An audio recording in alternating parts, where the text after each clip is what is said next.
And we left off on a major cliffhanger, and Randy's going to tell us about what has gone before in Rogar's recap. And I think this is a special edition of Rogar's recap, which Randy's going to explain. So take it away, Randy.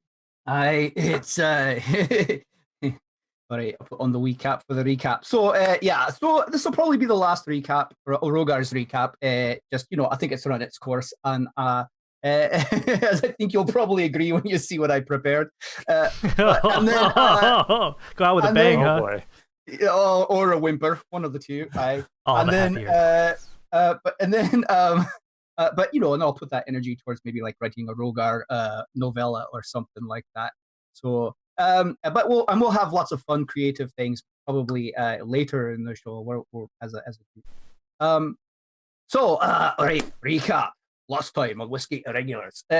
So we battled an Astral Dreadnought. We were on a Githyanki pirate ship. It's way cool. And the ship slammed right into the Astral Dreadnought because the Gith were taking us on course to find Artemisia's house, Briar House, which Mirren had accidentally cast into another dimension to protect all the people inside, including Stong's adopted daughter Mirabelle. Thanks, Mirren. Oh, yeah. So epic battle, right? Stong, who apparently had been getting it on with Skerser, the Githyanki leader. He had to fight wearing barrel armor, which was pretty funny. Skerser herself was badass until she lost her arm, and her red dragon got swallowed by the Astral Dreadnought. Whoops. Most of the rest of us were casting spells until its eye emitted an anti-magic field, cheating. And then Sturge desperately took hold, apparently, of a cursed sword that we found left by some ancient elf dude on a stone dead god, as you do, of course. And he did some crazy cool acrobatic stuff, like they did the Colossus Wolverine throw me thing, and he jumped and he stabbed the dreadnought in the eye, but then he got swallowed. Oh no! But then Cecilia was like, the Gith got hints from the Gith leader, and she's like, wait, the reason we crashed into Astral Dreadnought when we were on course for the house is maybe because the Dreadnought swallowed the house. Maybe, we don't know. So she's like, everybody, get inside the Dreadnought. And we're like, what? You crazy? And she's like, no, get inside the Dreadnought. So we're like, okay. So we all like either jumped in its mouth or teleported inside of it. And we're just hoping we're not all dead, basically. So we'll see how that goes. But I wanted to really quickly. So, the Astral Dreadnought is a terrible creature. It's one of the worst, right? It's like massive. So I wanted to go over just a few of the coolest and deadliest monsters in D&D really quick that you might want to incorporate in your campaigns. So, of course, we'll start with the Astral Dreadnought. So the Astral Dreadnought, of course, is gargantuan. It's huge, and it has 297 hit points. And it has the anti-magic field and pinchers and the bite. And actually, so these things were created by some like mad evil wizard dude, Dune, and to roam the astral plane and to with an insatiable hunger in order to stop travelers and people from coming into the planes seeking the secrets of the gods and stuff like that. So they're just these immortal, horrible beings.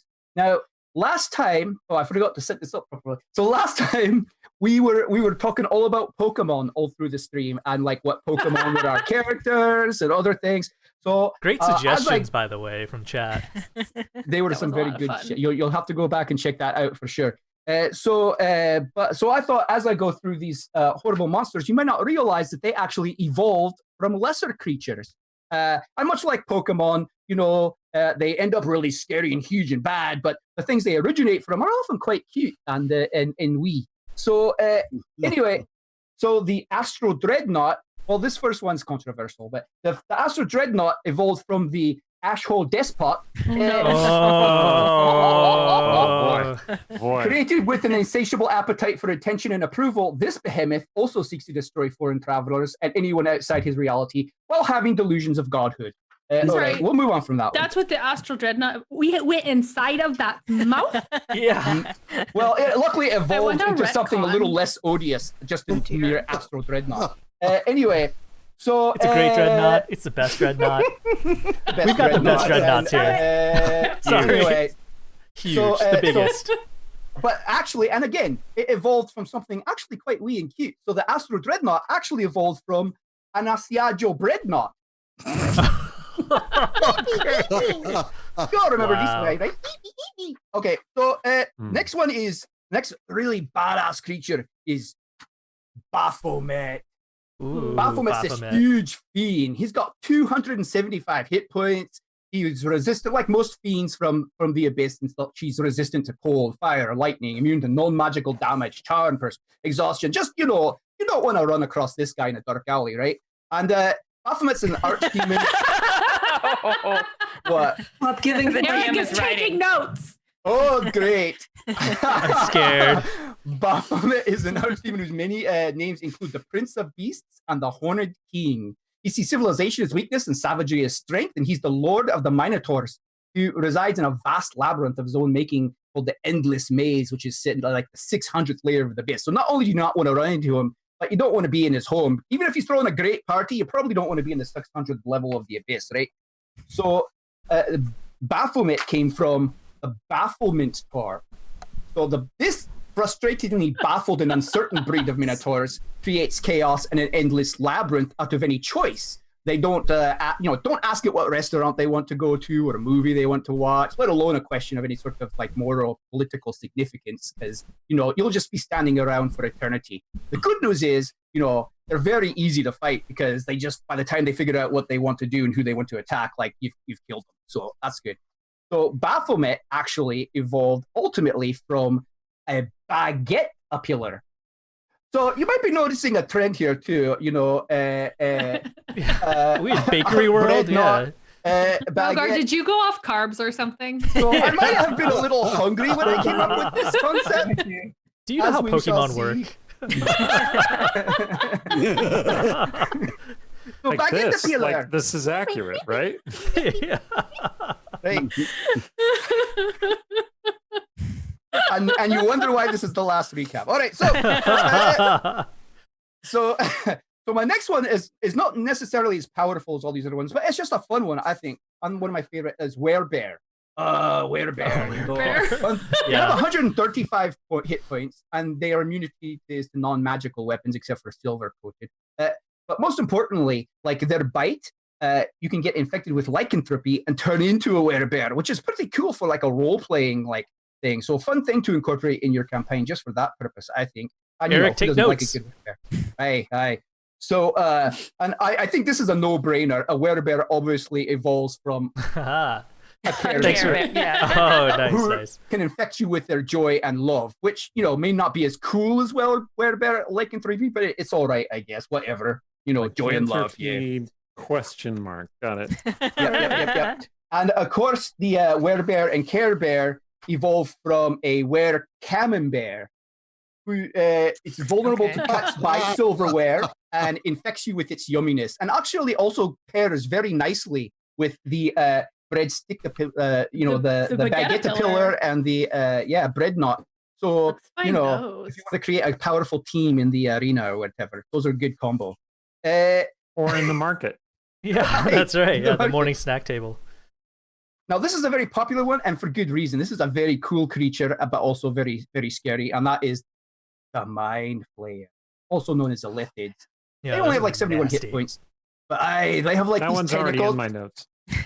Oh no! And weapon attacks and psionic attacks, and they cast a bunch of spells. I mean, they're all. Oh, and they eat brains. The last time I played Havilar at PAX, one of those grabbed my head and I did almost nothing. Oh no! But she didn't die. Oh no! So yeah, they're very bad. Yeah, so they grapple you with these things. It's like they're face huggers, and then if they reduce you to 0 hit points, they eat your brains, which is like wicked. Yum. And they obviously like usually shop.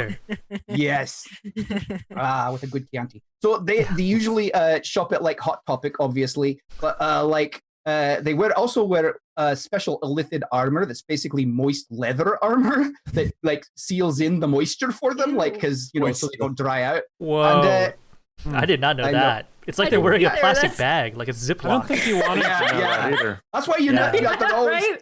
that, and they're always like, weight training or whatever, always trying to get into weight for fighting. So Lithids, and another cool thing about them is that may not know this, but they're from the future.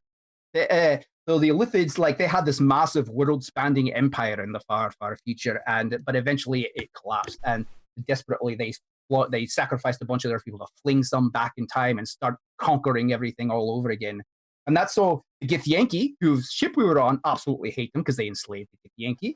The Duergar they enslaved and created, they have a really bad track record here. They're very wicked and evil people, not someone to invite to your party because they'll just eat your brain or enslave you. So a Mind Flayer comes. This is so bad. A Mind Flayer comes. How are you going to turn it into bread? I'm so excited to see this. What bread you snack shall is see it? So the second one, that's one more evolution away. And this is a quick one. The Mind Flayer comes from a Hind Flayer. Oh my god! Sort of Mix-a-Lot songs will get stuck in your brain, so I thought that was a fair. And then the Mind Flayer and Hind Flayer.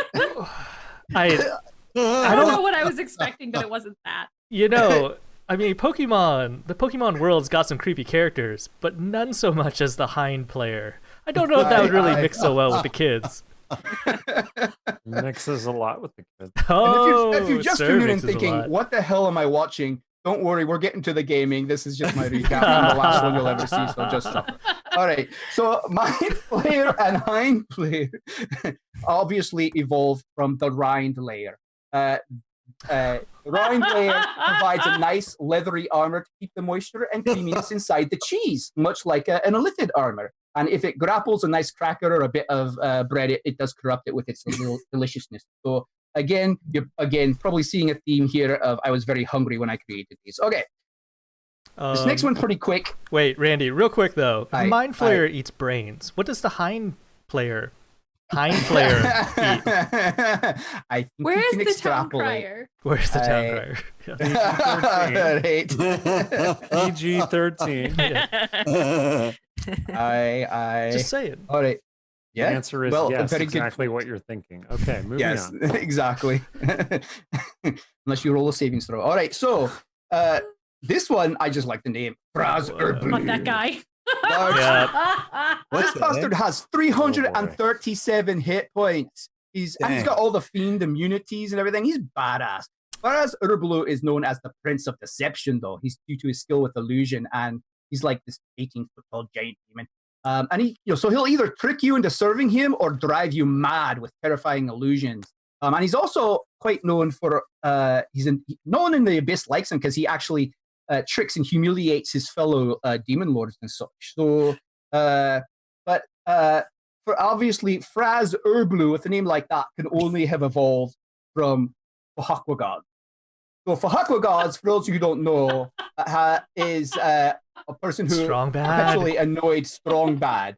So good. So come on, Fahakwa gods. Come on, Fahakwa Such gods. a good series. Everybody to the limit. Everybody to the limits and say, come on, Fahakwa gods. All right. So nice, Aaron. It had to be done. It did. Appealing to a very specific subset of our audience. Yes.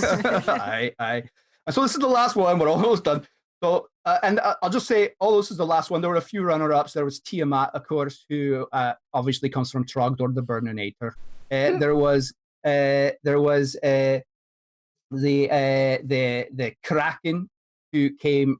So I was going to do Kraken, but I was going to do it came from the Karen, but then which is an equally like horrible monster. But then I was reading some stuff where the Karen meme may be maybe potentially problematic, so I didn't want to perpetuate that if so. And then there was also obviously everyone loves a Tarask, and that was going to come from a Terratino and a Taquito, but we skipped those. So the last one, the winner is Demogorgon.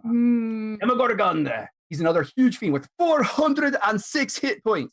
And all those immunities. Badass. Yeah, what? Oh, Eric keeps holding up his notebook.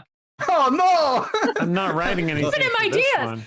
No, but you held it up like it's already in there. Yeah, I did, didn't I? Oh, yeah, no. Well, no flares of any level, please. Right. So this archdemon is known as the Prince of Demons, master of the spiraling depths and embodiment of chaos, madness, and destruction. whose only purpose is to drive the world insane. In fact, just looking at Demogorgon can drive you in. Oh, sorry, folks, I didn't mean that. Actually, it's all right. We're all mad here anyway, right? So it's okay. And obviously, now this is a bit more of a high concept, but Demogorgon. So, well, Demogorgon creates mad dreams. I think, we all have our mad dreams that we pursue, and no matter how mad they may seem. And but big dreams are rarely easy, right? So anyone who's tried to be a writer or an artist or an actor or a dancer or a singer or a game designer, you know that it's a constant vicious cycle of like rejection and just, submitting demos and queries and auditions and always being rejected. Nobody cares. It's an unexpectedly somber Rogar's recap.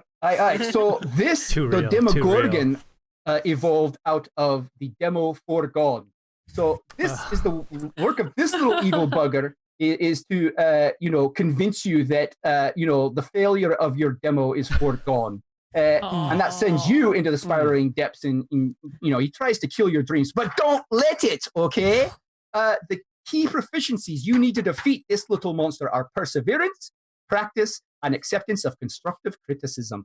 So work on strengthening those, and you will continue to level up. I promise you. Just stay with it. In the words of that immortal dwarven sage, Stephen Perry, I believe it was, don't stop believing. All right.